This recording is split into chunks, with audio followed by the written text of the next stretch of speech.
قلبي المتيم كلما Sebulan satu buku misalnya. Saya hafalan sehari satu ayat. Tapi yang udah dilakukan ya Bu. Tulis dulu yang di agama. Sudah? Yang sudah. Ini kan kita mengevaluasi diri, nanti kita buat planning the next-nya ya. Udah? Agama dulu. Jadi bundar itu tulis nama kita. Ya Vivi. Saya siapa? Bu Retno, Bu Ani, Bu Ina, Bu Iin, tulis setengah namanya, tarik ke atas agama. Nah yang untuk agama kita udah kita lakukan apa? Misalnya rutin sedekah Jumat berkah. Tapi kalau Jumat berkah, lakuin. Ya?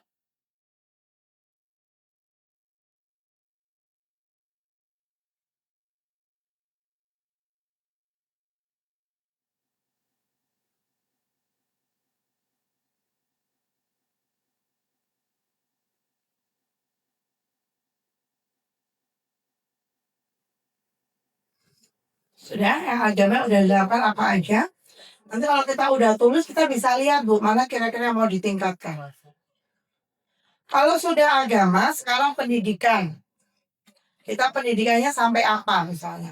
SD, SMP, SMA, perguruan tinggi, udah tulis apa aja. Itu pendidikan.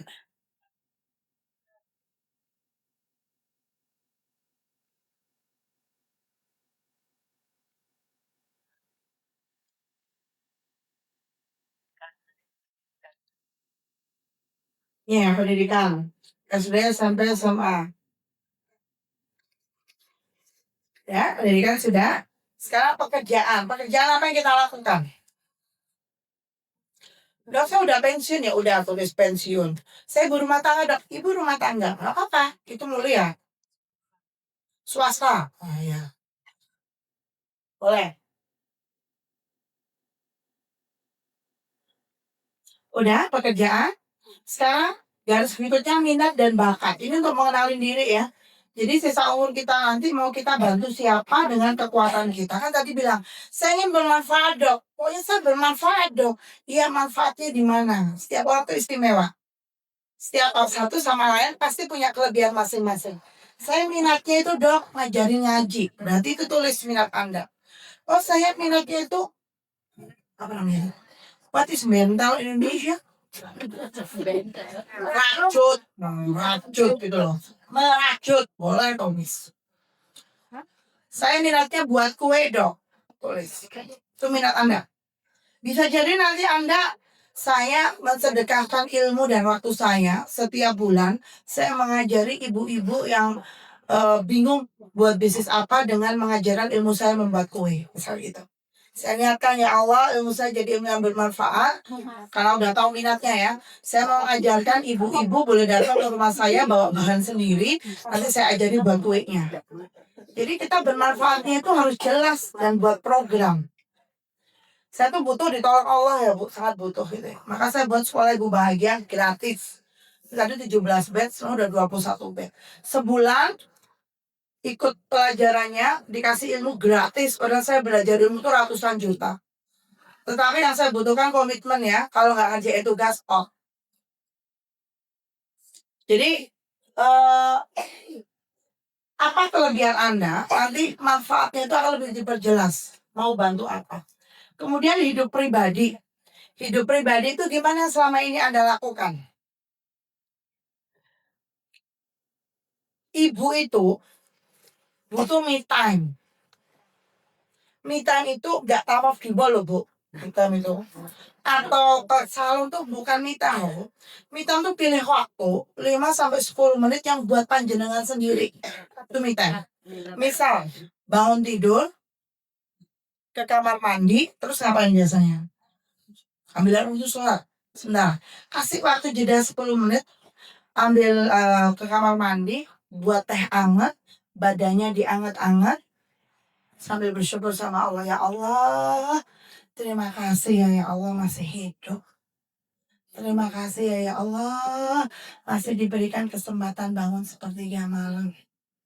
Terima kasih ya Allah masih diberikan anak-anak dan keluarga. Terima kasih ya Allah, suaminya Allah, tandanya masih hidup. Punya helipad pribadi di rumah. Syukur Bu, 50 menit bersyukur di tummy time. Habis ambil itu air wudhu, sholat tahajud. Kenapa aku perlu merawat diri dulu ibu itu? Ibu tuh sering ya kebanyakan masak, semua anaknya suruh makan, kemudian dia nggak sempat makan berangkat gitu. Badannya jadi gampang sakit. Jadi kita tuh bisa merawat orang lain kalau kita udah merawat diri sendiri. Kita bisa bahagiakan orang lain kalau kita sendiri udah bahagia. Teko itu hanya ngeluarin isinya. Kalau teko isinya air, keluarnya air. Isinya kopi, keluarnya kopi. Ibunya isinya bahagia, keluarnya bahagia. Ibunya sedih, baper. Aku tuh memang orang termalang nomor 2 di dunia. Oh, nomor 2 dok, yang satu HAM dan ATT udah ada yang Maka yang keluar energinya ke arah apa? Sedih juga. Karena frekuensi itu, kalau kerja otak ya, ini main ilmiah agak main klinik ya. Kerja otak itu frekuensi, vibrasi itu menular. Makanya kenapa kalau Anda dekat orang yang semangat, ya dia semangat Bu. Tapi kalau orang yang baper, tangan tuh gak duit, podo aku iya loh kan. Frekuensi itu menular, duit juga menular ya. Jadi hidup pribadi Anda apa? Minta Anda apa? Saya tuh minta karena Anda kalau pagi nggak subuh ke masjid tuh, saya ke teras ambil buku dikir, sambil teh hangat gitu ya, minum biar tangan ganti tuh, alhamdulillah indah itu minta saya Bu. Jadi pagi itu menghadapi hari itu semangat gitu loh. Kan udah ada waktu buat diri saya sendiri. Makanya ibu itu harus bangunnya sebelum subuh. Kalau ibu bangunnya komat itu, kalau sebelum subuh ya Bu, bangunnya elegan. Alhamdulillahilladzi ahyana ba'da ma amatana wa ilaihin nusyur. Apalagi ibu-ibu yang senior Bu, bangun tuh jangan langsung jangan. Itu memudahkan stroke. Bangun tuh miring kiri dulu Bu, beberapa menit. Setengah menit gitu ya, baru duduk. Jangan langsung berdiri lagi, setengah menit baru berdiri. Itu aman. Jadi kalau panjenengan tidur langsung ngek gitu, jadi aliran darah ke otak tuh langsung kaget tuh. Nah itu biasanya kenapa stroke tuh banyak terjadi pada orang-orang sepuh, sumbatan atau perdana seperti gamelan karena terburu-buru. Jadi miring dulu Bu, duduk dulu, berdoa dulu. Alhamdulillahilladzi ahyana ba'da ma amatana wa ilaihin nusyur. Pasak senyumnya 227. Alhamdulillah, terima kasih ya Allah. Masih dibarengi kesempatan untuk bertobat. Terima kasih ya Allah. Masih dibarengi kesempatan untuk bermanfaat. Terima kasih ya Allah. Masih diberikan kesempatan membersamai keluarga. Terima kasih ya Allah. Masih diberikan kesempatan untuk sholat tahajud. Kita tuh kadang-kadang suka lupa Bu sama nikmat Allah. Sadar kalau hilang. Saya kemarin olahraga ya itu tadi keburu-buru nggak pakai pemanasan. Kaki saya keren banget rasanya ya, bengkak beberapa hari. Ya ternyata jalan biasa tuh nikmat banget. Setelah akhirnya bengkak gitu. Makanya Bu nikmati syukurin. Ingat barang siapa yang bersyukur, Allah nama nikmat. Kita udah tahu, kadang di level tahu aja. Tapi nggak mau dan mampu. Lakukan itu secara rutin. Jadi di pribadi ini apa aja sih yang udah Anda lakukan untuk mensyukurin hidup? Kegiatan apa Anda pribadi untuk mensyukuri hidup? Kenapa tadi ibu harus bangunnya sepertiga malam? Kalau bangunnya pas komat, Allah Allah, astagfirullahaladzim udah komat, bangun anaknya 6. Bangun, ya Allah kakak nggak bangun, ada astagfirullah telat, udah ujian sas gimana dong? Kamu kalau terlambat terus gimana? Kamu kalau terlambat kamu nggak boleh masuk, akhirnya di setrap di angka 1. Kalau di setrap di angka 1 kamu terus gimana? Kamu nggak naik kelas? Kalau kamu nggak naik kelas terus kamu gimana? Kamu besok nggak lulus? Kalau kamu besok ya Allah, kamu mau jadi apa? Padahal itu semua kata-katanya doa loh Bu. Hati-hati ngomel di pagi hari. Makanya bangunnya sebelum subuh. Ibunya tenang dulu, buat teh anget dulu, senyum dulu, bahagia dulu. Bangun anaknya kayak putri salju. Bangun. Nggak pakai sekolah. Terus keluarga. Apa yang udah Anda lakukan untuk keluarga Anda? Apa sih peran kita sebagai keluarga Bu? Di keluarga? Peran kita apa aja? Anak. Sebagai anak, sudahkah menjadi anak yang bermutu untuk orang tua kita? Tanya, gimana dok bermutunya? Lihat di Al-Quran. Ngomong aja nggak boleh ya. Kita nggak bisa ngomong sama ibu saya. Nggak gitu mah, nggak gitu mah. Mak aku udah lebih pintar, mak aku udah setuju kayak Samsung ya. 1, 2, 3, 4, 5, 6, 7. Udah malah nggak usah gitu. Mama itu rel banget sama aku. Aja nggak boleh bu. Tapi gimana dok? Ke mertua boleh ya dok ya? Nggak boleh juga. Mertua juga ibu. Maka kalau kita komunikasi dengan mertua itu gimana caranya? Berikan anak mertua. Diurusi. Di depan mertua kita give. Selanjutnya serahkan anak mertua gitu ya. Nggak usah bertengkar sama mertua. Tapi sudah pernah tersakiti. Nah itu belajar bu. Harus dilepaskan, dirilis. Jadi kita mertua tetap tersenyum bahagia aja. Terus kalau ada suatu peristiwa yang mirip zaman dulu kita ingat dulu. Ya 5 tahun yang lalu. Habis pakai baju kotak-kotak biru. Kita ada di ruang itu. Apa yang terjadi? Kayak gini ini loh. Nah itu berarti kita belum maafkan. Kalau sekolah ibu bahagia belajar yang gitu-gituan bu ya. Belajar melepas, belajar memaafkan tuh ada tekniknya. Dikerja otak. Di keluarga kita sebagai apa? Sebagai istri. Nah, kira-kira apa yang kita sebagai istri itu yang buat suami kita ridho sama kita? Yang beb kita ridho nggak sama kita gini-gini? Ridhoan diri ridho. Usah ridho kan gimana gitu ya. Keluarga, anak udah merasakan nggak kehadiran kita sebagai ibunya? Kita sebagai ibu yang dirindu atau yang ditakutin?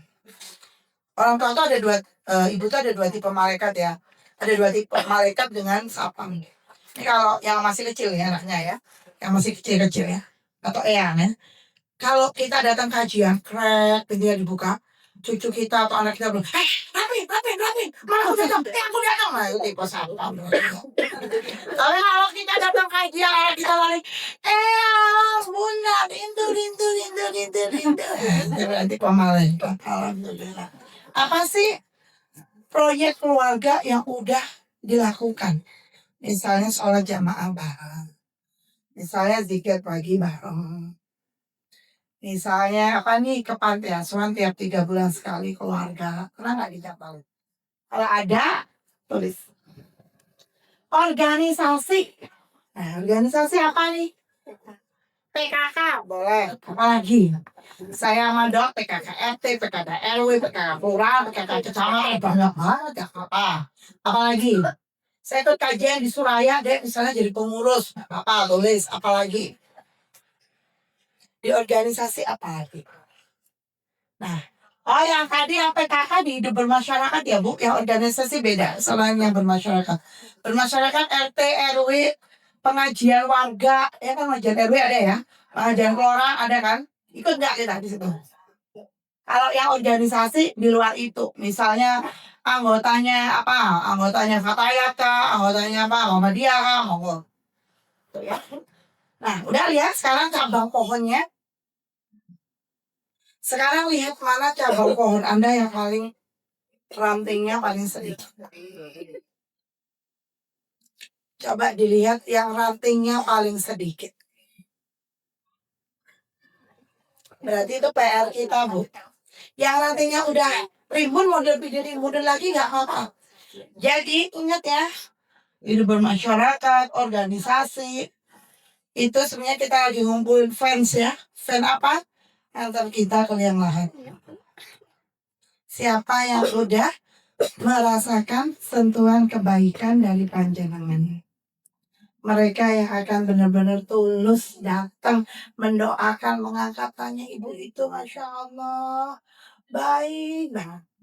Saya itu pernah dapat cerita ya bu, dan itu mengena banget dalam hidup saya. Ada seorang istri ustadz, bukan ustadznya ya, istri ustadz meninggal. Tapi ketika beliau meninggal ini, ribuan orang bu yang datang ngantar ke pemakaman terakhirnya. Ditanya oleh sama orang yang datang kan, beliau tuh nggak terkenal, nggak punya Facebook, nggak punya IG loh bu, istrinya ustadz ini. Dia seperti biasa, bu, kenapa bu kok panjang layar? Iya pak, anak saya dulu waktu kami nggak punya uang bayar SPP mau ujian, dibayar sama ustazah. Saya berterima kasih sekali gitu Bu. Ada lagi yang ditanya, Bu kenal sama ustazahnya? Ya Pak, saya tuh nggak begitu kenal, tapi ketika saya COVID tuh nggak punya beras, beliau ngangkat sendiri Pak ke rumah saya beratnya saya sampai terharu banget. Ada lagi yang ditanya, Ibu kenal sama ustazah? Iya, anak saya itu diajari ngaji sampai Quran sama ustazah nggak minta bayaran. Ada lagi yang ditanya, kenapa Bu kok ngeliat ustazah itu sering bungkusin nasi buat keluarga saya, dititipin ke anak saya. Ketika ditanya semua orang yang layak pada hari itu, ternyata semua itu punya kenangan terhadap ustazah tersebut. Kira-kira nih, kalau ditanya teman kanan kiri kita, kira-kira punya nggak kenangan indah sama kita gitu ya. Jadi itu yang perlu dipersiapkan menjelang jelita. Siapa kira-kira orang yang akan mengantarkan kita ke peristirahatan terakhir? Dan dia bersaksi atas kebaikan kita. Saya bersaksi ibu itu orang yang baik, Masya Allah. Setiap kali ada yang meninggal, dia ke depan memandikan jenazah. Ada ya ustazah saya itu Bu. Beliau itu kalau ada orang meninggal itu garda depan memandikan jenazah. Bahkan sak kafan, sak jaritnya dia udah bawa peralatan lengkap Bu. Kalau mamanya keluarganya nggak punya uang untuk bijarit udah diambil aja. Dan beliau ketika bisa memandikan itu ada rasa syukur gitu, matur nuwun ya saya diberikan kesempatan memandikan. Jadi kira-kira Bu, Anda bermanfaatnya itu mau di mana? Harus ditentuin dari sekarang. Yang istiqomah. Ya, oke lanjut.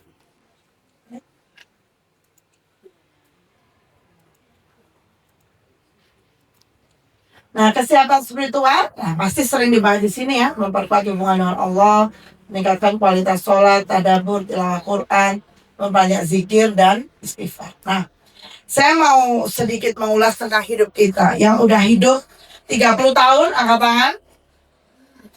30 tahun, 40 tahun, 50 tahun, ada yang dapat bonus 60 tahun. Masya Allah. Pasti hidup ya di 3 masa ini. Setiap orang pasti punya hidup 3 masa. Sebelum kita nanti pulang ke kampung halaman, kita nanti perlu koreksi 3 masa kita udah dilalui, yang sekarang dan akan datang.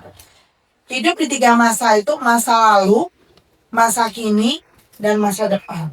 Pertanyaan saya, panjenengan hidup di masa apa Bu sekarang? Yang masa kini angkat tangan. Cuma 1 yang tenang, 2, 3, 4. Yang masa lalu angkat tangan, yang masih hidup di masa lalu. Gak ada? Ada? Masa depan? Masa depan? Nah, pertanyaan saya jujur ya. Misalnya udah ikut kajian mah harus jadi orang jujur. Siapa yang ditanya masa lalu, masa kini, masa depan gak ada yang gak angkat tangan. Angkat tangan sekarang. Saya jadi bingung gitu ya, ditanya masa lalu nggak angkat tangan, di masa kini nggak angkat tangan, masa depan nggak angkat tangan. Kita lihat cirinya masing-masing ya. Hidup di masa lalu, cirinya orangnya gampang sedih, gampang baper, dikit-dikit nangis. Nangis kenapa? Menyesali. Sakjane yo, biyen gak ngene. Gampang menyesali keadaan. Dulu ya seharusnya rumahnya nggak dijual 2 miliar ya, harusnya 4 miliar. Seharusnya ya. Orang yang hidup di masa lalu bawaannya gampang sedih, gampang murung, cemberut. Apa itu cemberut? Mencucu ya. Do you know mencucu in Indonesia? Cemberut ya. Dan itu setan suka. Jadi Bu, kalau kita nggak mau sedih dengan keadaan ya, aduh, harusnya rumahku nggak di Dieng ya, tapi kok di pojokan gang kecil lagi sih. Maka ketika kita itu tidak ingin apa istilahnya tercekat dengan masa lalu, Kita ingin bahagia. Sama saya ingin bahagia, Bu? Yang ingin bahagia angkat tangan. Oh benar, yakin dia bahagia ya. Karena bahagia itu ternyata dicari sampai kapanpun. Ada bapak-bapak ditanya, Pak, kenapa bekerja? Oh ya, saya ingin dapat maisa, Dok. Kenapa dapat maisa? Oh karena saya ingin keluarga saya tercukupi kebutuhannya. Kenapa ingin tercukupi? Karena saya ingin bahagia. Bu In ditanya, Bu In kenapa sih kok rajin banget, Bu? Tahajud, Insya Allah. Ya karena saya ingin disayang Allah, Dok. Kenapa ingin disayang Allah? Ya, saya ingin masuk surganya Allah. Kenapa ingin masuk surganya Allah? Karena ingin bahagia. Jadi semua orang itu ingin bahagia. Tapi kalau tercekat di masa lalu gak akan bahagia. Maka supaya kita bisa move on, gak tercekat di masa lalu, hindari 2 kata ini, Bu.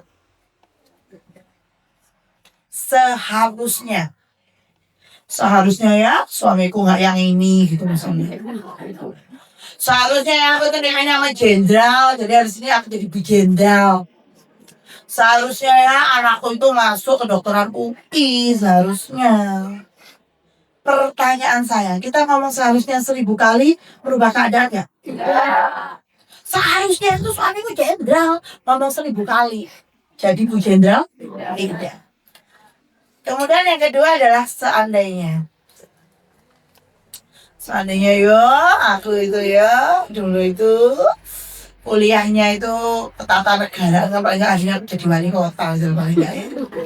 Ngomong gitu apakah merubah keadaan? Tidak. Jadi Bu, 2 kata itu sebaiknya nggak dilakukan kecuali yang berhubungan sama Allah. Dan seharusnya jadi hamba yang bertakwa. Tapi bukan urusan dunia. Karena qadarullah semua yang terjadi itu adalah Allah izinkan terjadi. Dan itu semua yang terbaik dari Allah untuk kita. Kita mau gubrak-gubrak, mau marah-marah, mau teriak-teriak, tetap terjadi. Maka nanti kita belajar suatu sikap. Menyikapi kehidupan. Kemudian ciri orang yang hidup di masa depan gimana? Masa depan dulu, Bimah kritis ya. Cirinya orang hidup di masa depan gimana? Move on dengan masa lalu. Move on masa lalu, lagi? Cirinya terburu-buru. Dari susu. Dia tuh susu? Gak susu, ya.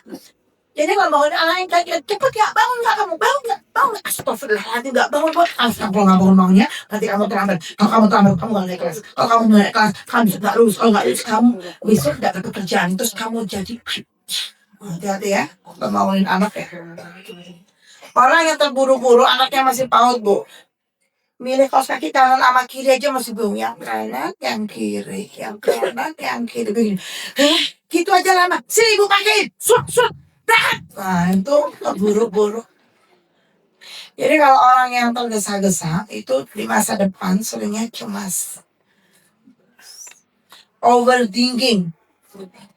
Pengajian pakai baju apa ya? Pakai baju hijau apa biru ya? Kalau hijau banyak temannya deh kayaknya. Kalau biru tapi kemarin bulan lalu udah biru. Masa biru lagi kira gak punya baju dong. Kalau gitu aku ganti putih dong. Nah sebenarnya kotor aku duduk di tanah. Terus gimana enaknya ya? Nah kan saya aku capek deh gak ada orang. Si orang ini di masa depan berangkat aja Bu. Kan yang penting untuk aurat. Kalau hidup di masa kini gimana deh? Hidupnya. Sadap ya gitu. Hidup di masa kini itu yang benar hatinya tenang karena mengingat Allah. Jadi kalau masih gemerungsung, cemas, takut, sedih, itu harus dibaikin dulu Bu. Tazkiyatun nafs, bersihin dulu hatinya. Karena kita gak akan bisa merubah keadaan menjadi lebih baik kalau kita sendiri gak bisa ngontrol emosi kita. Itu. Ngontrol emosi itu ternyata kalau cuma judul kayaknya gampang nyebutin ya. Kalau praktek itu ternyata keras. Udah sampai muntah-muntah. Yang kita harus ingat di dunia ini ada 2 hal yang di luar kendali dan di dalam kendali. Hidup di dunia. Terima kasih. Cuaca hari ini terang. Di dalam kendali saya atau di luar kendali? Di luar kendali. Cuaca hari ini hujan deras. Di dalam kendali atau luar kendali saya? Terus yang di dalam kendali saya apa kalau hujan deras? Air payung, pakai jaket, atau ditunda dulu keluarnya. Usia di dalam kendali atau luar kendali? Bisa nggak sih saya bilang ini dok, ya Allah saya dokter Fisa maunya meninggal umur 75 deh dok. Kayaknya anak-anak saya udah lulus, udah semua udah berkeluarga, udah sukses lah, paling nggak punya rumah, punya mobil, udah punya cucu-cucu, dah nggak apa-apa deh meninggal 75 tahun gitu. Bisa? Berarti umur itu di luar. Apa yang di dalam kendali kita bu? Mempersiapkan umur yang sehat agar lebih Mempersiapkan umur yang sehat agar lebih banyak bermanfaat. Nah sekarang omongan orang, netizen, haters di dalam kendali apa luar kendali? Terus apa yang dalam kendali kita bu? Berdoa ya Allah nyemplung sumur deh ya Allah. Apa bu? Menyikapi dengan bijak. Jadi yang di luar kendali itu hak prerogatif Allah. Ya, kita nggak bisa utak-utak. Kejadian, ingat Allah udah izinkan terjadi. Kok ke saya dong nggak ngabuin aja? Buin aja lah dong, kayaknya dia lebih beriman daripada saya. Kalau udah nemplok ke kita, berarti Allah udah anggap kita mampu di situ. Terus apa dong? Netizen tadi ngomong gak enak. Buin, gimana sih buin itu? Tahu jenengan itu sama Allah dipunya diberikan hak kebebasan memilih bu. Berespon. Ada yang respon reaktif, ada yang proaktif. Nah kalau sudah jelang jelita udah nggak reaktif bu. Diomelin, gimana sih bu itu? Kali komen. Emang kenapa saya juga bisa ngomel? Nggak situ aja. Pilihan pertama.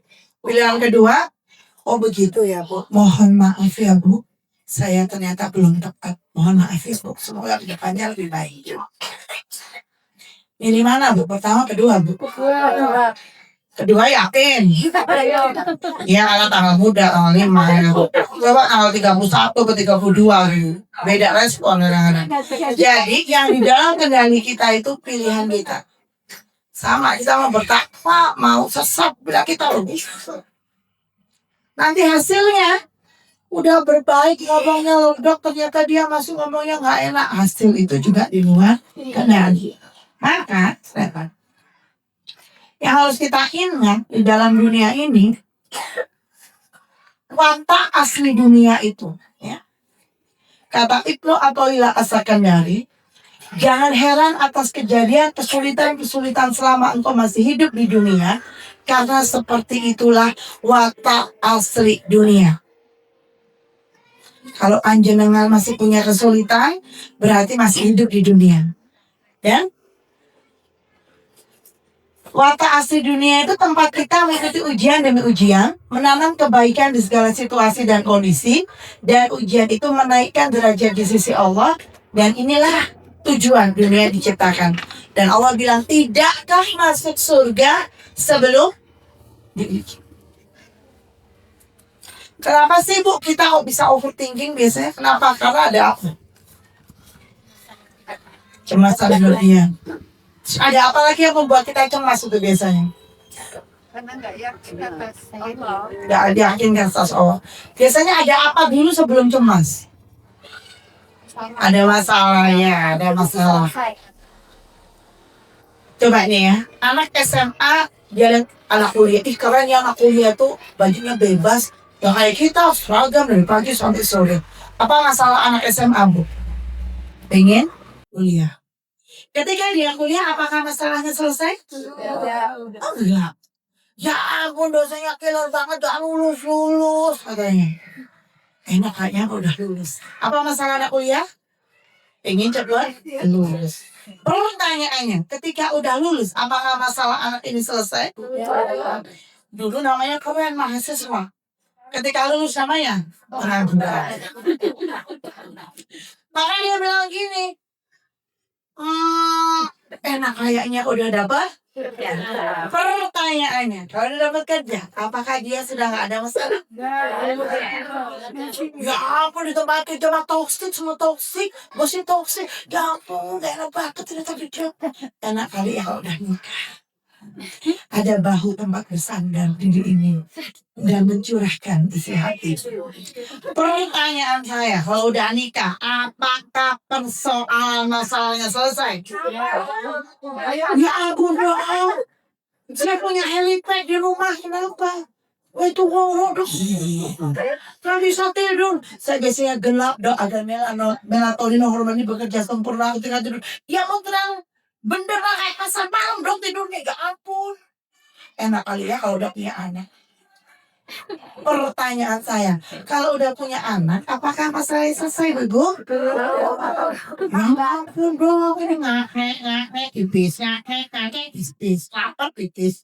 Ya ampun, belum lagi kalau tantrum ya. 18 bulan sampai 6 tahun ya. Ngeri banget tuh kalau nggak paham cara penanggulangannya. Aduh, enak kali ya kalau anaknya udah gede, udah lulus, udah kuliah katanya.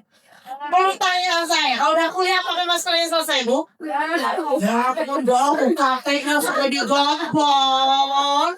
Anak kuliah semua dong. Enak kayaknya kalau udah lulus anaknya. Ketik, udah nikah, ada yang ngurusin, besan ikut ngurusin, ada suaminya. Yang aku lebih tenang deh kalau anak tuh udah nikah. Pertanyaannya, apakah ketika sudah anaknya nikah, itu persoalannya selesai? Tidak. Ya ampun dok, besanku tuh ternyata di kampung sebelah namanya Gurandong dong. Kapan masalah itu selesai, Bu? Meninggal, Anda masuk ke kubur, anaknya yang haro buka, bisa jawab. Jadi emang kalau udah paham bahwa dunia itu adalah tempat yang ujian, ya Allah, kau menyapa aku ya Allah. Sekarang kita belajar, Bu, cara hadapi ujian. Kalau seni buat hidup lebih indah, ilmu buat hidup lebih mudah, agama membuat hidup kita jadi benar. Gimana dong ilmu lebih mudah? Ternyata dia saya nggak tahu ya, mengupas bawang merah itu mending dicelup dulu di air, ngupasnya gampang. Dulu nggak tahu, jadi boncal semua kalau loncat bawang merah. Tapi karena punya ilmu mudah kan? Kita punya agama ya. Hukum waris ada, hukum nikahin anak ada. Bagaimana ibadah yang benar ada, tenang gitu karena tahu hukumnya. Jadi otak asli dunia apa, Bu? Ujian. Kalau dapat ujian berarti masih di saya. Ya. Ada sinyal sebenarnya di Al-Quran itu di Al-Aqaf ayat 15 ya. Ketika berusia 40 tahun. Di situ kita minta sama Allah, wahai Tuhanku, berilah petunjuk agar aku dapat mensyukuri nikmatmu yang telah Engkau anugerahkan, dan kepada kedua orang tuaku beramal soleh yang Engkau ridhoi dan memberikan kesolehan kepadaku dan anak cucu. Sama di sini.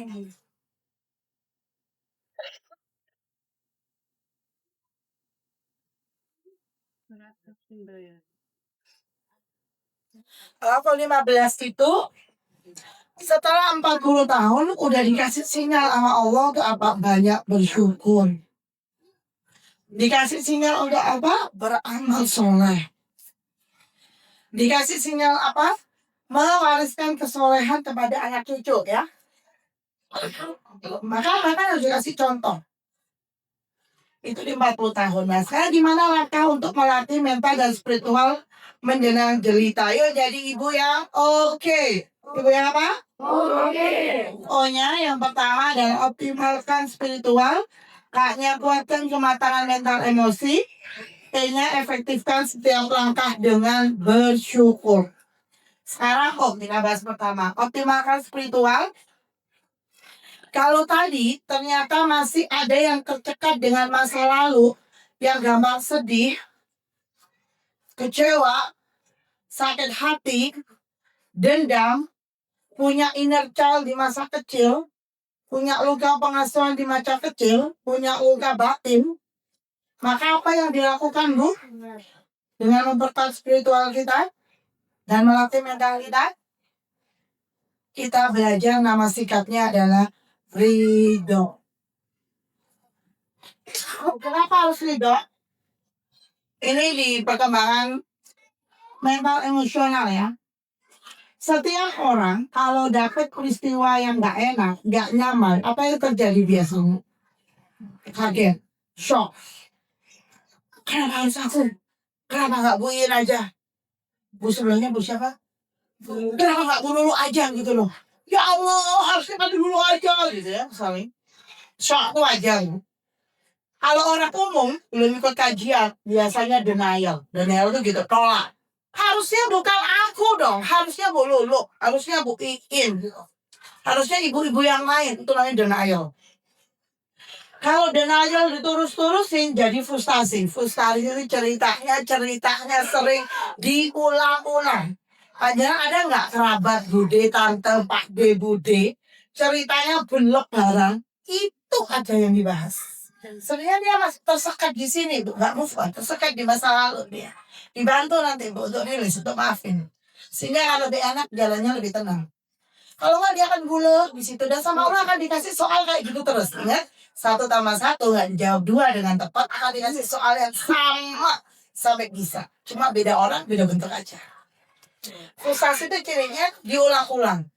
Tahu nggak sih jam cerita? Nih, dia lucu tahu itu. Cerita lagi. Bulu cerita dulu gini. Jadi cerita konferensi pers, cerita RT, RW, kelurahan, kecamatan, kota madya, provinsi, se-Indonesia. Itu ciri orang frustasi sebenarnya. Dan kalau itu diterus-terusin, Bu, bisa masuk ke cekungan ini. Ini cekungan depresi.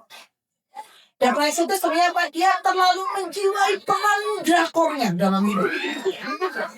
Yang diambil drakornya aja, tapi emang waktu itu kayak Bu Rinso di pantai. Atau itu kayak sepi yang rengginang di pinggir kali kuburan. Nah itu sangat memasuk ke drakornya.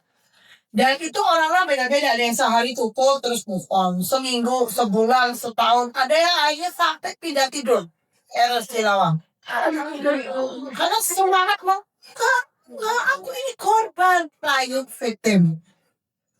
Tapi ada yang akhirnya dia itu ya mencoba-coba yang lain. Hanya memutuskan kayaknya udah ada yang diri lagi. Konferensi pers. Udah ini. Udah deh lanjutan hidup. Nah, sebagai orang muslim, kita nggak usah drakor, Bu. Kita tuh punya Allah. Maka kita ada yang shock, kaget. Maka kita bilang apa? Innalillahi wa inna ilaihi raji'un. Supaya dari Allah kembali ke Allah. Kita nggak usah denial. Kita bilang apa? Ya Allah. Ya itu. Apapun sekarang persoalannya ya dalam hidup kita. Ya Allah, saya terima. Saya ridho. Gimana dong itu jauh kejadiannya kayak gitu. Gak tahu Bu, mungkin hidupnya nanti tahunnya. Tapi ditumbuhkan pertama itu, bilang dulu saya terima ya. Dan saya gak mampu tanpa pertolonganmu ya. Bantu ya, tolong. Maka panjenengan punya jalan tol Bu ke sini Bu. Lanjutkan hidup. Gak usah pakai ini, gak usah pakai, karena ini melelahkan banget. Uangnya juga banyak, obatnya mahal. Obat psikiatri itu mahal. Kumpul aja nih sama majelis taklim, kumpul sama orang, pegangi teman-temannya yang mendekatkan kita ke Allah. Jadi bilang apa Bu? Saya terima. Karena Anda Bu, gedruk-gedruk kayak apapun, tetap tidak. Gak mau ya Allah, gak mau. Pokoknya gak mau. Tetap terjadi. Pokoknya gak adil ini ya Allah, gak adil. Tetap terjadi. Tapi kalau kita bilang ya Allah, saya terima. Ya Allah, saya terima. Bu, nanti dulu Bu, solusinya tuh nanti sore udah datang. Besok ada yang udah muncul Bu. Kalau bilang terima ridho dulu. Kalau masih gedruk-gedruk dia gedruk-gedruk tuh sampai kapan puasnya? Allah bilang gitu. Ini kenapa yang ngomong bisa ngomong udah terlatih dulu pengalaman yang gedruk-gedruk soalnya ya. Jadi saya dulu, saya yang sekolah ya. Waktu itu saya ketemu seseorang pengusaha besar di sebenarnya usaha di Jogja. Saya sama suami dan itu bibi kita deketin yuk. Pak bisa nggak sih Pak kita bisa kerjasama gitu ya. Jadi bisa cabangnya di seluruh Indonesia. Oh bisa, Ibu ketemu saya ya Bu. Minggu depan hari Kamis. Siapa saya? Waktu itu di Malang belum ada taksi agro, belum ada taksi kayak Grab dan sebagainya pakai Aldo ya. Saya udah pesen 2,5 jam sebelum keberangkatan pesawat hari Rabu. Ini nggak datang-datang, nggak datang-datang, gimana sih taksi nggak datang-datang? Mau? Gitu. Baru datang sejam sebelum take off. Sudah, Pak cepet dong, masih mau naik pesawat. Oh ya bu, ya bu. Di jalan, dipakis tuh ternyata bu. Semua orang gali-galian bu. Ngapain sih gali-gali hari Rabu gak tahu apa aku lagi. Oh jangan. Parah yang gak suka yang jalan. Dan apa yang terjadi bu sampai tempat pesawat? Tinggalan pesawat. Aduh berapa juta ya mahal Jakarta itu. Suami saya bilang ya udah deh ini kita pulang aja deh. Kayaknya mungkin belum baik gitu. Nggak bisa, ya kan super woman ternyata super cat ya. Nggak ada pesawat. Gajayana, kan Gajayana aja ya bu sore ya. Usut kan saya udah agak sore. Ke Gajayana ke stasiun. Bagi 2 tiket ke Jakarta. Sama itu. Bu, tiketnya udah habis. Apa? Aduh, terbang segitu banyak untuk saya bilang habis. Kok bisa lah terbang segitu? Iya bu. Soalnya dicatat sama Arema mau lomba di Jakarta. Apa ngapain Arema banget? Lomba berangkat hari Rabu. Saya mau berangkat di Jakarta. Ya udah dicatat bu. Disudah mah. Pergi. Udah Demi pulang aja. Saya. Wah, kalau saya, kalau kereta ada apa? Yes, Arjo Sari. Dia Arjo Sari. Mbak, kita bisa di sini. Udah gitu. Enggak bu, masih ada 4 bis. Bu mau charter berapa? Lihat aja. Wah, gitu ya. Ya, naik bis bu. Di dalam bis, saya tanya dong ke kondekturnya. Pas, ini sampai Jakarta jam berapa? Paling tol bu. Jam 9 maksimal. Jadi jam 7 itu udah masuk. Oh, gampang. Apa kata saya? Gampang jam 9 ke rumah tante saya mandi. Pertemuannya masih jam 1. Saya bilang apa? Apa yang terjadi bu? Dulu kan tolnya nggak lengkap kayak sekarang mulai Malang ya. Tolnya sedikit deh. Baru di Cikampek ada tol. Sepanjang jalan itu bu, semua galian. Apakah ini hari galian nasional? Astagfirullahaladzim. Di dalam itu pakai kalimat toilet dan marah-marah. Dan apa yang terjadi bu sampai Jakarta jam 1 siang? Kelumut-kelumut. Pakai koper naik lagi 13. Masa mau ketemu sama bapak kak? Saya udah jajan ke semua. Maaf bu, bapak udah pergi. Ini langsung bawa ke bandara karena mau keluar negeri.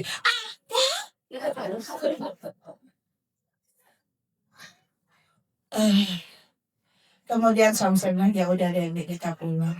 Baru saya bilang baiklah. Sehari marah-marah, seminggu marah-marah, kenapa lo nggak ada? Harusnya kayak gini udah keluar uang banyak, ternyata nggak ketemu. Gitu. Sehari, 2 hari, seminggu, sebulan, setengah tahun, setahun, 2 tahun, 3 tahun bu, gedul-gedulnya. Apa yang terjadi di tahun ketiga? Saya dengar kabar orang yang saya kejar-kejar itu masuk penjara karena kasus penipuan. Saya itu diselamatin Allah berapa lapis bu? Ratusan. Ngeyel gitu bu. Astagfirullahaladzim. Nah sekarang nggak gedul-gedul lagi deh. Apa ya Allah saya ridho, saya terima. Ya Allah tapi tolong temenin saya. Ya Allah saya nggak mampu tapi tolongan bu. Bu, apapun yang terjadi hari ini, itu yang terbaik dari Allah untuk kita. Allah udah izinkan itu terjadi. Dan ketika kita bisa ridho, ya, ingat beban yang sudah diberikan ke Anda hari ini itu udah terukur. Panjenengan mampu.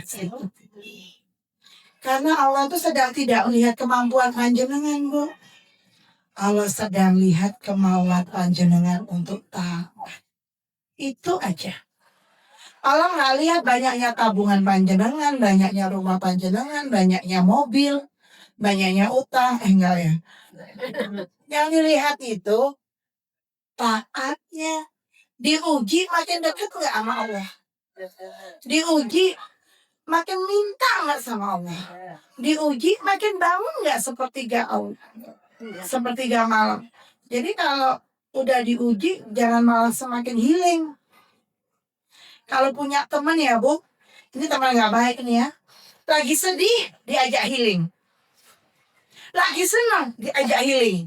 Gak ada bedanya. Udah jangan dekat-dekat deh kalau kebanyakan healing. Jadi ketika sekarang kita sedang diuji, sebenarnya Allah sedang angkat derajat kita ke tempat yang lebih tinggi. Surganya bisa dapat surga Firdaus loh Bu. Ketika ridho. Ridho. Walaupun nggak tahu hikmahnya. Karena kayak saya Pak tahu hikmahnya baru 3 tahun ya. Bayangin Bu capek loh Bu gedul-gedul 3 tahun itu Bu. Tapi ternyata ketika kita udah bilang gini ya sama Allah, ya Allah saya ridho, saya terima ya Allah. Tolong temenin ya Allah, saya nggak mampu tanpa pertolonganmu. Itulah kita jadi sebenar-benarnya hamba. Ketika seorang hamba itu ridho kepada Robnya, maka Robnya pun ridho kepada hamba tersebut dan jalan keluarnya akan ada. Tapi selama hamba itu masih berkelon, bertetang, batas bertetang ya Bu, apa Bu? Tekang, ngeyel, merasa mampu, merasa bisa ngatasin mobil UKT. Tenang deh, nanti mama pinjemin Bude deh, tenang kita gak gede banyak. Datang ke Bude Iin, boleh dong pinjem ya, anak saya mau bayar UKT. Aduh maaf ya Bude Iin lagi buat kolam renang, gak ada uang anggur. Katanya Bude, orang gelem bantu. Udah pergi deh ke Bude Lulu, boleh dong pinjam deh Bude Lulu. Udah depan sini Mas Arisan, Bude Lulu, maaf ya kita malah lagi buat kondominium ya, jadi gak ada uang juga yang tercecer gitu. Aduh, apaan? Udah datang aja ke Bu RT deh. Kan dukun tetangga. Ya, Bu RT kan tahu kan bulan depan saya minta deh arisannya. Ya Bu RT pinjam ya. Maaf ya, saya sedang buat apartemen. Jadi gak ada dana aku. Contohnya rukun tetangga. Udah, TRW. Bu RW boleh dong ya, maaf ya saya lagi baru aja beli kebun jeruk 1 hektar. Gak ada dana yang layak. Nah, nyebelin. Ingat Bu, ketika kita berharap pada makhluk, itu adalah patah hati yang disengaja. Maka jangan pernah berharap pada makhluk. Berharap itu kepada Allah. Ketika udah mentok kali sepertiga malam cuma nangis. Ya Allah, tolong ya Allah. Bisa terus bayar UKT terakhir anak saya ya Allah. Gak mampu ya Allah tanpa pertolonganmu. Ibunya nangis. Minta tolong sama Allah. Merayu sama Allah. Mengemis sama Allah. Berdoa benar-benar hanya kepada Allah. Gak ada gantungan apapun. Tiba-tiba mak berduduk, ujuk-ujuk, suddenly. Jangan dong ada yang telepon. Halo? Boleh ya? Mau pesen jemblem 1000 piece untuk pengajian di Suraya gitu. Masya Allah, Alhamdulillah. UKT langsung lunas. Kena pesanan jemblem 1000 piece. Siapa yang gerakin pesen jemblem 1000 piece? Allah. Itu loh Bu, kalau bergantung sama Allah. Kita udah gak usah pikir caranya Bu. Biarin pakai cara Allah. Tapi kita kebayang nih kerjanya kita usulin yang gajinya naik ya. Nah yuk kita lihat film ini dulu ya. Yang bisa lihat, yang nggak bisa lihat ya abstrak gitu ya. Bayangin aja nanti ya.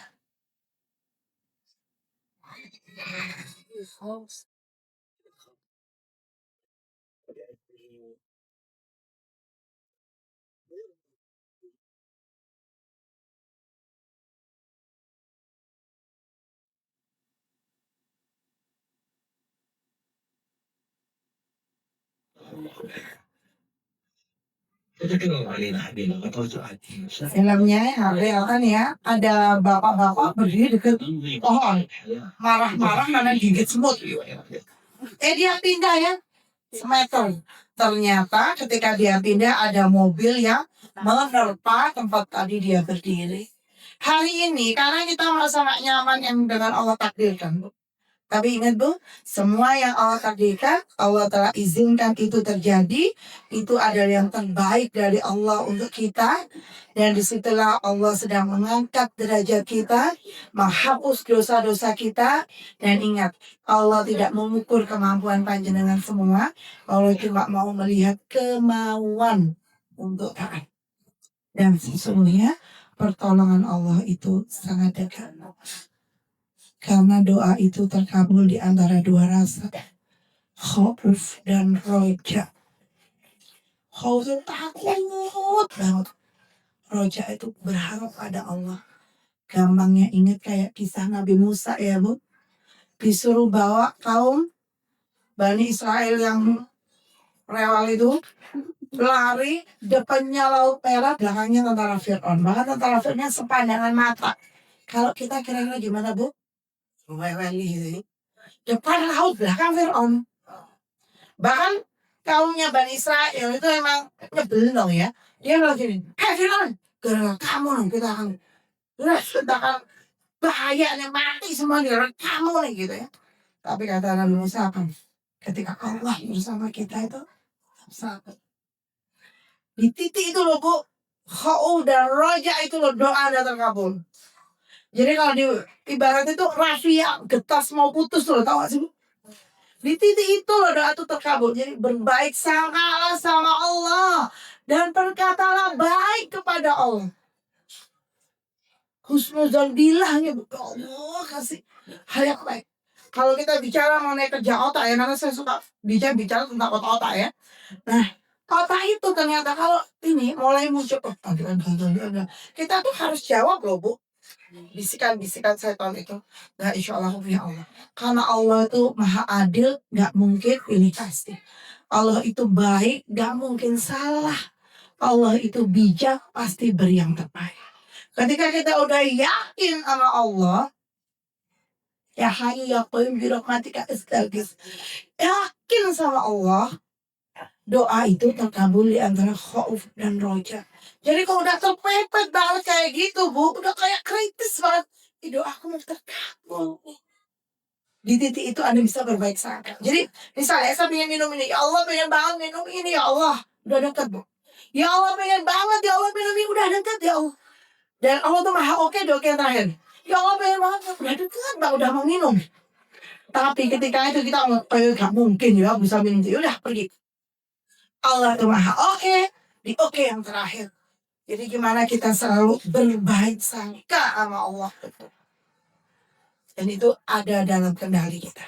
Kita boleh milih mau berbaik sangka atau seudon. Itu kendalinya di kita. Ya? Kayak lanjut. Jadi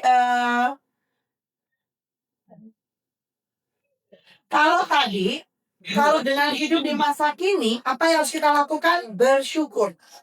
Kondisi kita hari ini, maka kenapa kalau bangun tidur, duduk dulu Bu, jangan buru-buru lari. Alhamdulillahilladzi ahyana ba'da ma amatana wa ila nusur. Pasal senyum 227. Yuk praktek semua. Senyum 227, angkat tangannya.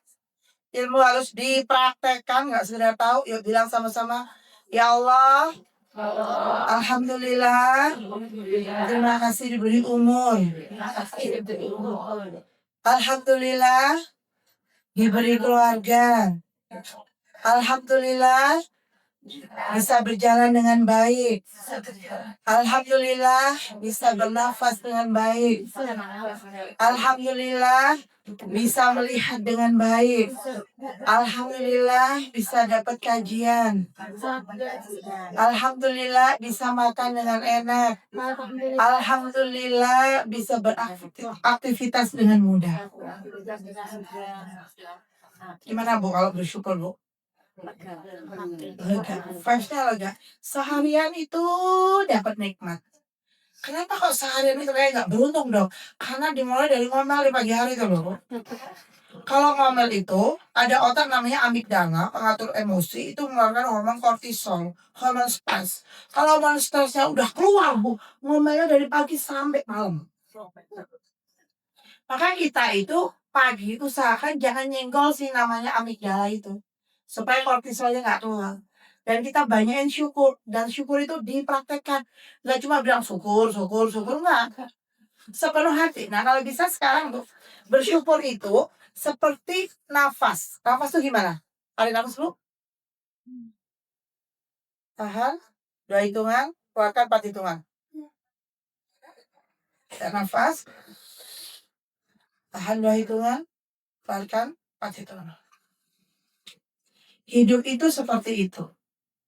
Jadi kalau ada sesuatu yang gak enak, tadi kita belajar terima ridho, kayak saat kita belajar ikhlasnya nafas.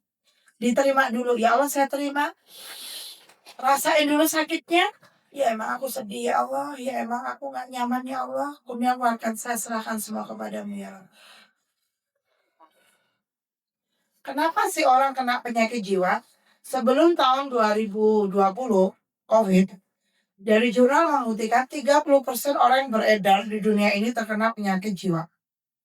Sebelum COVID. Setelah COVID, lebih banyak.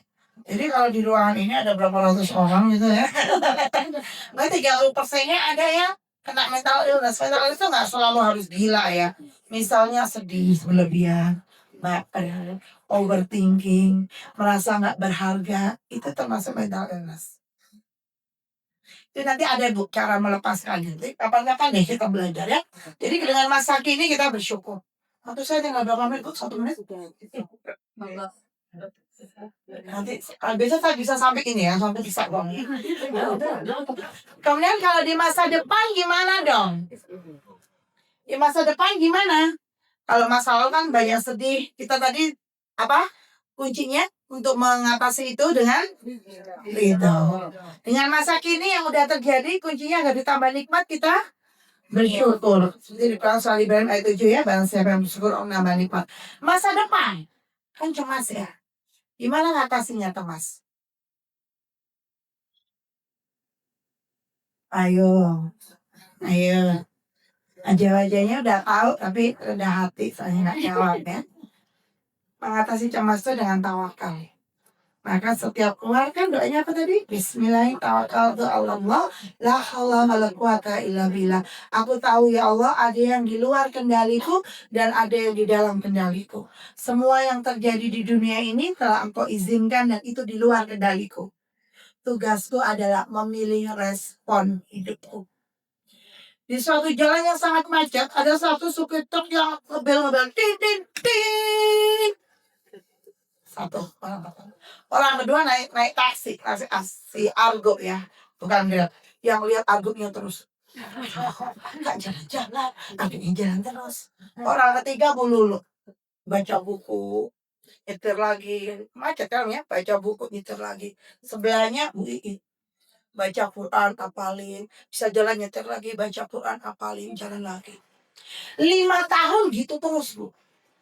Sehari sekali, seminggu 7 kali. Sebulan 30 kali. Setahun 365 kali. 5 tahun 1.500 kali ya kejadian itu terjadi. Si supir teriak ting ting ting. Kira-kira 5 tahun akan terjadi sama dia. Stroke ya, supir stroke. Karena emosi jiwa. Yang kedua yang lihat Argo tadi. Jadi apa terjadi sama dia? Kantong kering ya. Yang dulu gimana baca buku terus. Udah jadi profesor langsung ya. Yang ngabuin gimana? Kejadiannya sama nggak Bun? Sama-sama apa? Baca. Hasilnya beda nggak? Beda. Apa yang membuatku beda? Cara menanggapinya. Yang beda responnya. Respon itu dalam kendali kita. Hasilnya di luar kendali kita. Hasil tuh di luar kendali. Ingat ya, dong aku udah Facebook ads, udah iklan, udah promosi. Kok hasilnya segini-gini aja? Itu di luar kendali kita. Hasil itu di luar kendali. Yang di dalam kendali kita itu ya. Oke? Lanjut. Bisa mana? Jadi, yang di luar kendali apa? Hasil. Kejadian, hasil itu di luar kendali. Yang di dalam kendali apa? Ikhtiar. Dan bertawakal ya di Al-Imran 159. Nah sekarang kuatkan kematangan emosi nih ya Bu ya. Di luar kendali itu situasi. Jadi apapun yang terjadi hari ini Allah telah izinkan terjadi hampir di kehidupan panjenengan semua. Ya. Apa yang dalam kendali kita? Kebebasan memilih. Pikiran, perasaan menghasilkan ucapan tindakan. Udah bertindak yang positif, kok hasilnya nggak sesuai diharapkan? Itu juga di luar kendali. Kenapa orang overthinking? Kenapa orang stres? karena mau merubah yang di luar kendaliku. Kudune bojoku jenderal, nah itu luar kendali. Kudune, nah itu. Maka kenapa soal hidup ya, di dunia ini nggak ada seharusnya dan seandainya tuh. Karena ini ranahnya Allah di luar kendali itu. Jadi misal tetangga depan rumah, di rumah Anda masing-masing, keluar merebut. Nggak 2 cm kanan, 2 cm kiri 7 detik, tapi 5 cm kanan. Pikiran Anda apa? Itu yang dalam kendali Anda ya. Pikiran apa? Anda boleh pilih stres. Oh, kurang obat apa nih? Terus perasaan Anda gimana ketika mikir itu? Nyebel dong. Terus tindakan kita apa? Setiap ketemu dia, emang cuma kamu yang bisa melengos, aku juga bisa. Melengos duluan. Hasilnya gimana? Dia melengos, pelengos-pelengosan. Ya. Tetapi ketika dia memilih berbeda, ketika lihat tetangganya melengos, dia pikir, kenapa ya dia? Oh, mungkin dia lagi banyak pikiran. Oh, mungkin keluarganya ada yang sakit. Ketika kita mikir gitu, perasaan kita gimana, Bu? Ya baik-baik aja. Kemudian kita ngambil tindakan apa? Coba sih nanti sore aku mampir ya. Mungkin dia sedang repot, aku bisa bantu apa? Ternyata benar ternyata ibunya lagi sakit, dia tadi bunyi ke rumah sakit. Nah, ini kita bantuin aja jagain anaknya, atau kita bantuin buatin sup buat makan malamnya. Dia tambah ramah banget. Dan ketika dia udah jadi triliuner, cari partner bisnis, kita dipilih nggak kita jadi partner bisnis? Kalau yang pelengos-pelengosan tadi dipilih nggak? Tetapi seandainya udah disenyumin dia tetap melengos, hasil tuh hak prerogatif siapa? Allah. Ya udah nggak apa-apa. Santai. Ini loh Bu yang dilatih. Ini emang teorinya gampang ya Bu, tapi setelah dipraktekkan itu ternyata perlu berlatih sungguh-sungguh. Ingat, kebiasaan itu jika diulang 30 kali baru disebut kebiasaan. Sebenarnya kalau dia marahin kita itu urusan siapa sih? Urusan dia sama Allah Bu. Tapi kalau hari ini kita dimarahin dia, kita berarti apa kamu marah? Aku juga bisa. Itu urusan kita sama Allah. Jadi dari tanggung situ. Jadi kesiapan mental itu bagaimana kita mengelola emosi, lebih sabar menghadapi perbedaan. Kalau menjelang jelita ya, udah nggak marah-marah. Alkisah, saya punya guru namanya Ustadz Nasrullah ya, dia punya komunitas namanya Magnet Rezeki. Salah satu ilmunya dia itu garis kebenaran. Ini yang buat sering persoalan di dunia ini. Seorang suami nyuruh istrinya, "Ma buatin kopi dong." Kata mamanya, "Siap papa." Ketika buat kopi, mamanya itu semangat banget yang dimasukin garam bukan gula. 2 sendok. Kasih ke suaminya. Ketika diminum sama suami, gimana rasanya? Asin. Dan suaminya bilang gini, "Hemat, masakan saya udah 4 masih gak kelihatan aja gula sama kopi." Karena garis kebenaran bapaknya apa? Kopi itu rasanya manis. Si ibu kira-kira digituin terima nggak? Aku ngomong sama Anda yang halus, yang lembut. Aku dengar kamu gak usah teriak-teriak. Garis kebenaran ibunya apa? Ngomong sama wanita itu ya lembut. Suami dijawab gitu. Garis kebenarannya naik lagi, dia begini. Kalau boleh diperintahkan makhluk di dunia untuk menyembah makhluk yang lain, maka akan diperintahkan seorang istri menyembah suaminya. Paham lo? Gitu. Si istrinya terima digituin. Bang, tahu nggak sih Bang? Surga itu ada di bawah telapak kaki ibu. Anak gue 10 Bang. Anak lu berarti. Kira-kira ada nggak solusinya Bu? Kalau semua merasa benar. Nah, kalau ibu-ibu yang di sini di Suraya ini kan udah ngaji ya, dia bisa menurunkan garis kebenaran. Sama nih suaminya minta kopi, ibunya buatin dikasih garam. Terus suami asik sama suaminya ditaruh udah ngaji soalnya. Kenapa ya kok kopiku jadi ada garamnya? Mungkin Allah lagi tegur aku ya. Oh mungkin ada gaji suami, gaji karena belum tak kasih ya. Oh mungkin ada apa yang belum tak tunaikan ya. Diam aja deh. Si istri lihat, kenapa Bang gak diminum? Nggak apa nanti aja. Sayang lah Bang minum ya. Asin ya bang, maaf ya bang ya asin. Nggak apa-apa sayang, itu salah abang. Itu salah adek lah bang, kan adek yang kuat. Enggak, itu salah abang. Adek aku minta maaf loh bang. Iya deh. Jadi gimana? Balik. Jadi ketika kita udah menjelang 50 tahun, udah jangan pernah merasa paling benar sendiri. Yuk kita maklumin, terima. Oh gitu. Kalau sih, maaf ya bang ya, mungkin kacamata perlu diganti yang lebih mahal nih. Dikit aja. Jadi nggak usah kita bener-beneran gitu loh bu. Di usia ini udah deh. Dan doa katakan ya Allah lembutkanlah hati suami.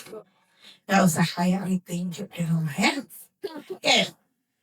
Ya gitu.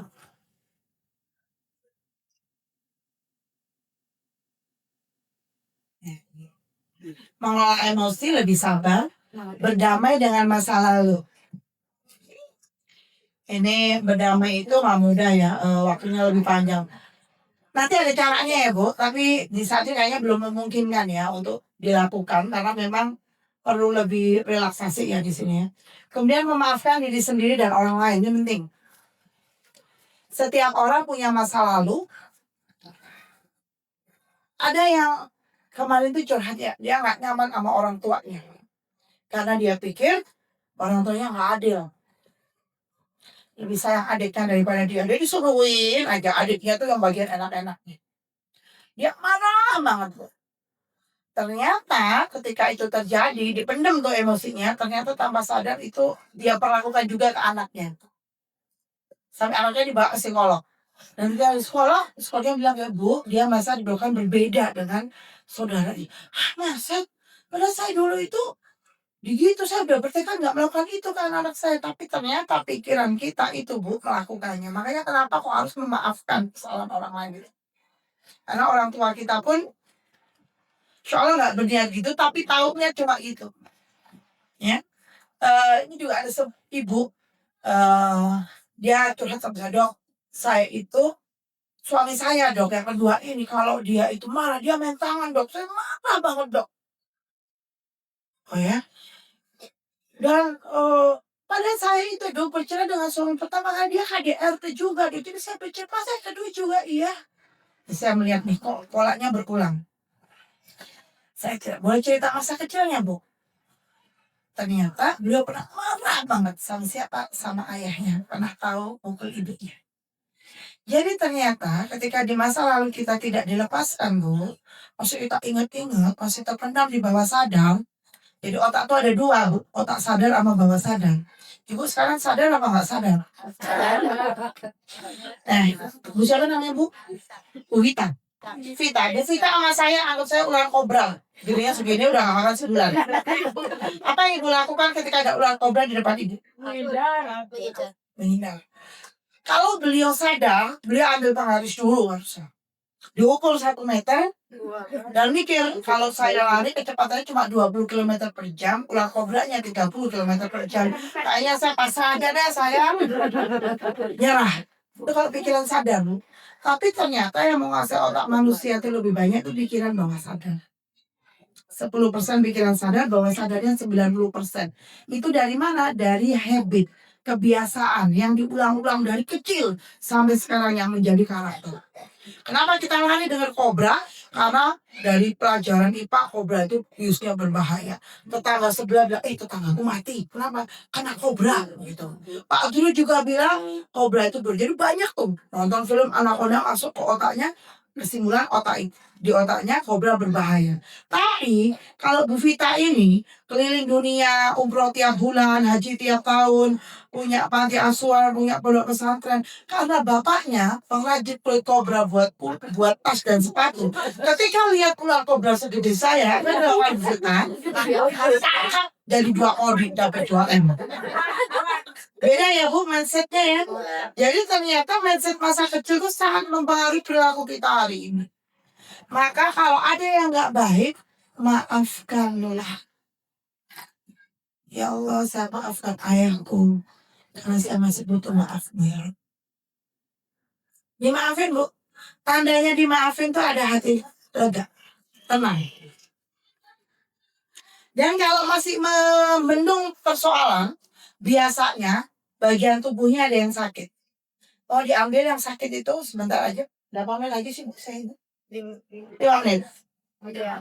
Oh, 5 menit. Jadi nggak jadi ya, karena lama. Karena namanya kita berdamai dengan luka di masa lalu.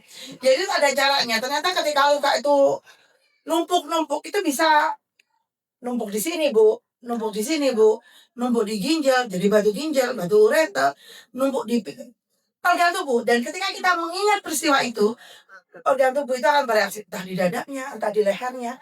Dan itu perlu direlakin, diambil dari tubuh kita. Dan tentu kita minta, ya Allah tolonglah saya memaafkan dan saya buang untuk penyakitnya, gitu ya. Oke, lanjut ya.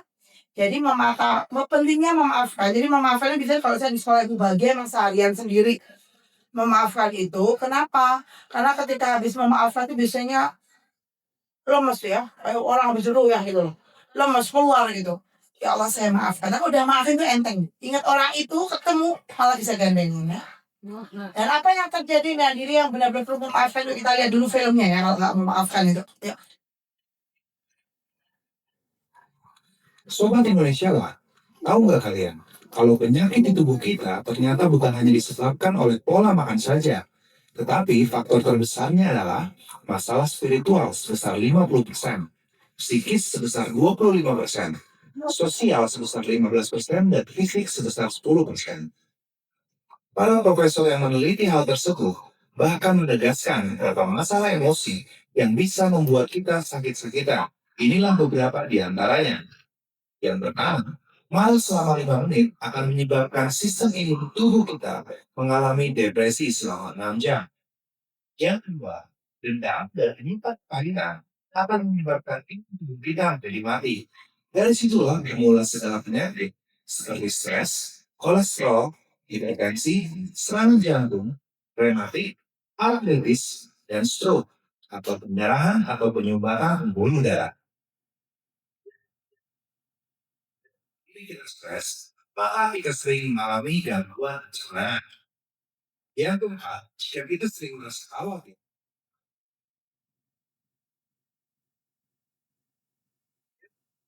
kita mudah tersinggung, maka kita akan cenderung terkena penyakit insomnia atau sulit tidur. Jika kita sering mengalami kebingungan, maka kita akan terkena gangguan tulang belakang bagian bawah. Yang ketujuh, jika kita sering membiarkan diri kita merasa takut yang berlebihan, maka kita akan mudah terkena penyakit ginjal. Yang kedelapan, jika kita suka negative thinking, maka kita akan mudah terkena disleksia atau penyakit sulit mencerna.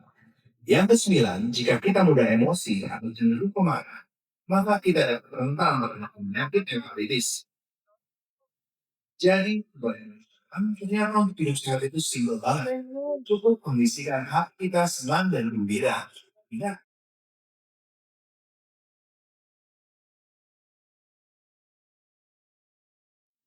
Jadi ternyata penelitiannya miolet otak kita itu punya memori terhadap rasa sakit, kesedihan, kecewa.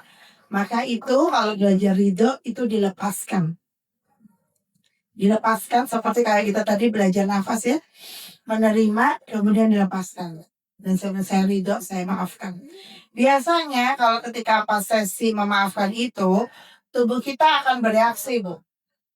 Tiba-tiba leher kita jadi tegang. Berarti di situ tuh nyimpennya memori itu. Kita pernah disakitin sama orang tua, bisa dikatain kamu gak bisa apa-apa gitu misalnya ya.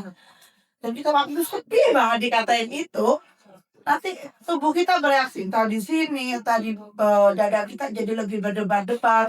Nah itu yang nanti kita lepasin rasa itu, kita maafin. Mungkin ingat, tapi udah nggak sedih lagi kalau ingat itu. Mungkin ingat, tapi udah nggak kecewa lagi. Jadi nggak ada pintu masuk setan gitu ya, bisikin kita rasa kesedihan itu lagi. Kadang-kadang kita suka flashback ke masa lalu ya. Artinya kita bilang gini, ya apalah sih aku cuma sekian rengginang di pinggir kaleng kongguan. Nah gitu ya. Jadi jangan gitu ya Bu. Panjenengan itu orang-orang yang berpotensi. Allah berikan anugerah potensi, kelebihan, apapun itu. Ada yang minta masak, ada yang minta buat kue, ada yang minta ngaji. Nah maka potensi ini yuk kita bagikan ke banyak orang sehingga kita bisa bermanfaat. Sehingga ketika kita udah meninggal tuh, aku dulu belajar buat pastel dari bu itu loh. Sekarang pastelnya aku jual, bisa dapat penghasilan aku, alhamdulillah. Jadi nanti PR-nya sebelum tidur Bu, punyain buku syukur ya. Habis lagu bahagia buatannya buku syukur. Tulis minimal 10 syukur. Kemudian tulis bawahnya, kebaikan apa yang sudah dilakukan hari ini. Walaupun hanya ngasih tumpangannya. Jadi coba nanti lihat temannya kanan kiri nggak ada tumpangan. Tolong aku belum buat kebaikan hari ini gitu ya. Jadi efek langkah dengan amal soleh kita sudah tahu meningkatkan sedekah subuh, sedekah Jumat berkah, apapun yang bisa kita masuki dan sesuai dengan yang kita punya. Berbagi ilmu. Jadi kalau nggak punya harta, punya apa? Tenaga. Nata nih, kampetnya, pengajian. Atau ada teman saya waktu itu ya, dia punya hutang 2,5 M, seorang usaha catering. Penghasilannya 250 juta Bu setiap bulan. Kalau kita pikir kan banyak ya. Ternyata dia utang ke rentenir yang bunganya 10% tiap bulan. Dan utang rentenir itu 500 juta, bunganya 250. Padahal dia punya 5 rentenir dan sebagainya. Oh iya, sudah lebih. Baik. Nah, iya Bu.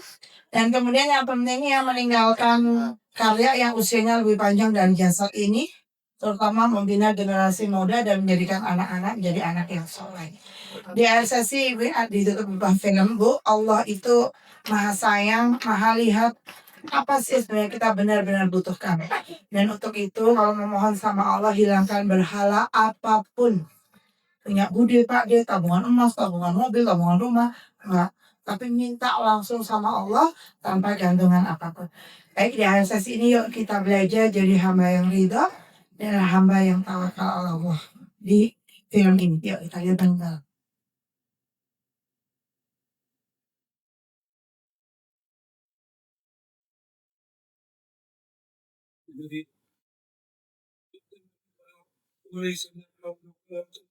يا رب يا رب كل أبواب الخلق أغلقت وسدت وأقفلت وليس أمامي إلا بابك يا رب أعطني سؤلي يا رب أعطني سؤلي يا رب لا تخيب ظني بك ولا تضيع أملي فيك يا رب.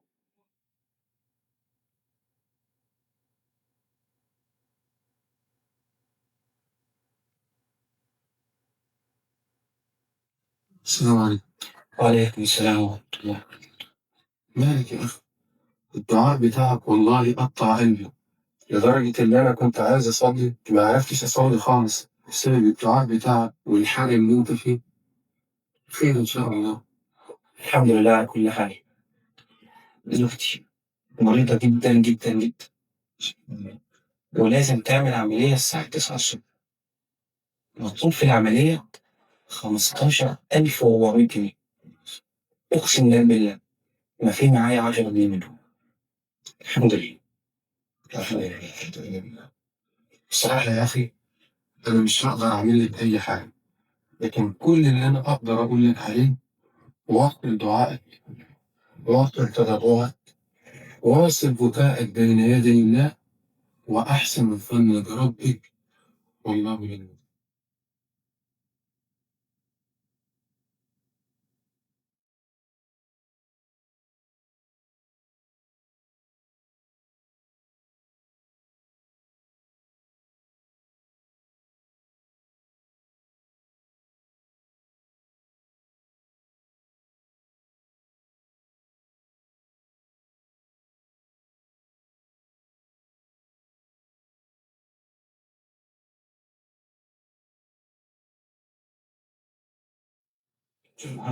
نعم طيب مبسوط جدا اني شفتك.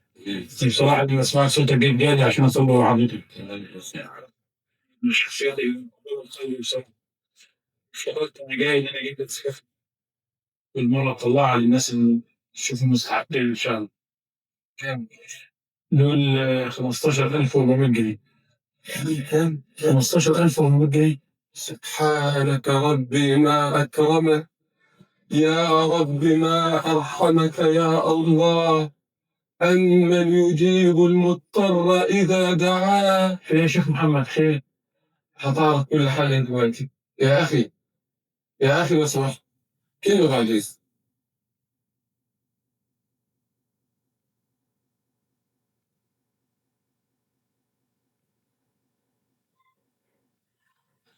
السلام عليكم. عليكم السلام ورحمة الله وبركاته. لو سمحت يا أخي بعدين. أنا عايزك تقولي تاني. ما تحكيت لي تشهد. معلش أنا عايزك تعيده مرة تانية أمام الراجل ده. الحمد لله على كل حال. زوجتي مريضة جدا جدا ولازم تعمل عملية الساعة 9 الصبح.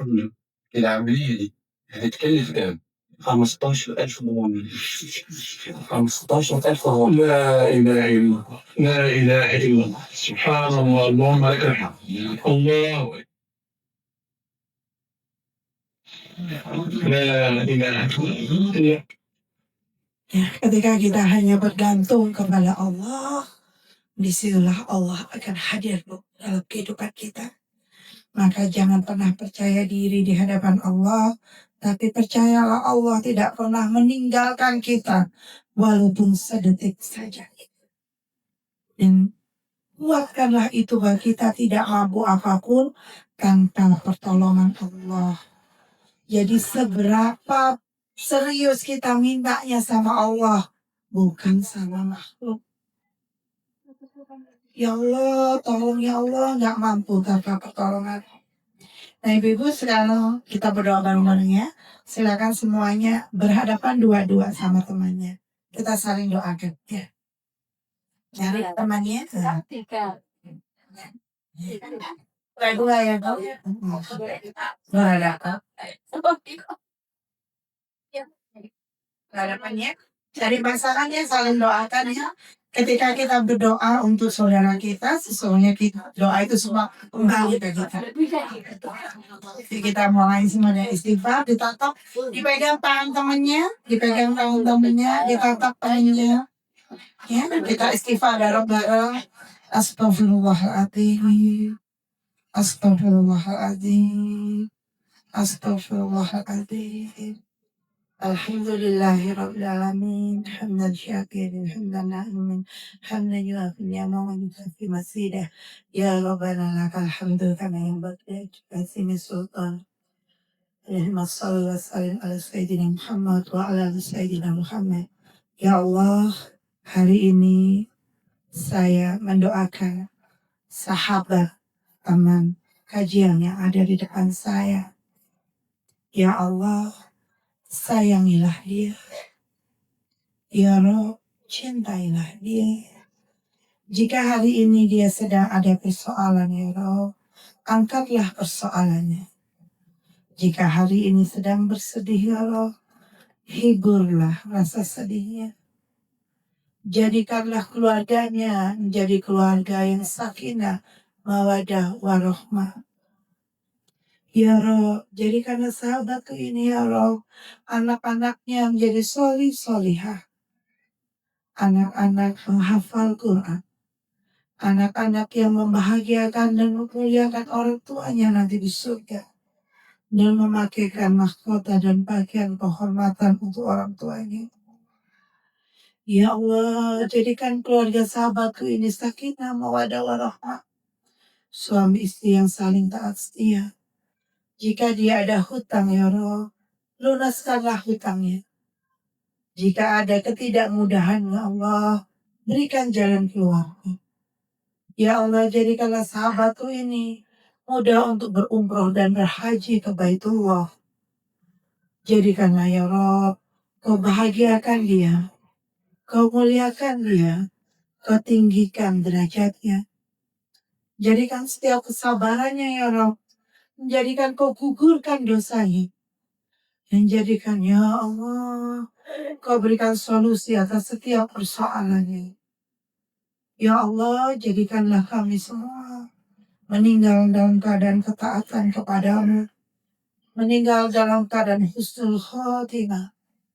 Dan kami bisa berkumpul bersama Rasulullah, bersama keluarga di surga. Rabbana atina fid dunya hasanah wa fil akhirati hasanah wa qina adzabannar. Subhanakallahumma bihamdika asyhadu an la ilaha illa anta astaghfiruka wa atubu ilaik. Ibu-ibu berikan pelukan terbaik untuk sahabat Anda. Semoga kelak kita bersama dikumpulkan nanti di surganya. Dan semoga Allah ridho kepada kita semua. Terima kasih dari saya. Semoga panjenengan semua selalu dibahagiakan dan dimuliakan oleh Allah.